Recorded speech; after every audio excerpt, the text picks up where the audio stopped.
FinanceStrategy.com. Hi, it's Chris again, taking a look at the upcoming week of December 8th. As you can see, I have the economic calendar in front of you.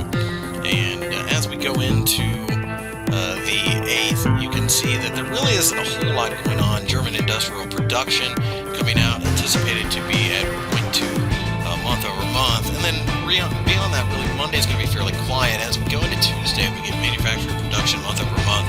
For the British pound, that could, of course, move the pound and the FTSE going forward.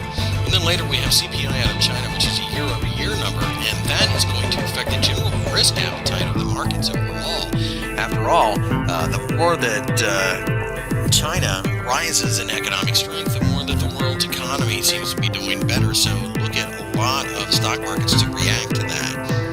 Interest rate decision out of New Zealand on Wednesday will be very localized to the New Zealand dollar. And then, as you can see, employment out of the Australia, that will be the Aussie dollar. It won't affect that. Obviously, the better off Australia's employment situation is, the better off the Aussie dollar is. That being said, we have German CPI on Thursday. That is a mover of both the euro and the DAX. DAX should go higher, euro should go lower, perhaps, following the trend given enough time.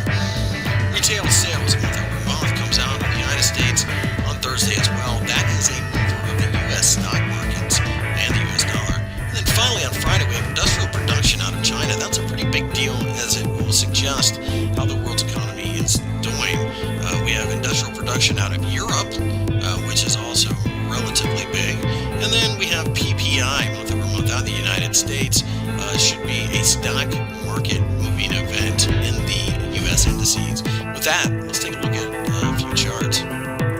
Okay, looking at the S&P 500, you can see that we've been in a nice uptrend for quite some time. No reason to think that's going to change. We're just simply following the trend line. You could make an argument for a little bit of a channel, and that perhaps we're kind of getting close to the top of it, but really, the fact that the weekly candle formed a hammer suggests that buying calls on the way up is probably the way to go. You can see that the euro continues to fall. We have broken significantly lower, and it does in fact seem like we're going to make the return trip to roughly 1.2050, which was the beginning of the uptrend. Really, at this point in time, we believe that buying puts every time the euro rallies will probably be the way to go going forward, as the trend is so set.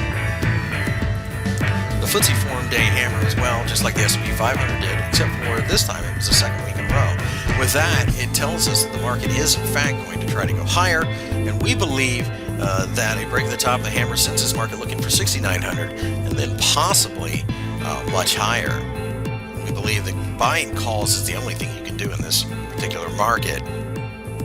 Finally, you can see that the gold markets went back and forth during the course of the week, but we did manage to break down a little bit below the 1200 level. Because of this, we believe that buying puts on short-term rallies will probably be the theme this coming week. After all, the U.S. dollar has been extraordinarily strong, and we don't necessarily think that that's going to change anytime soon.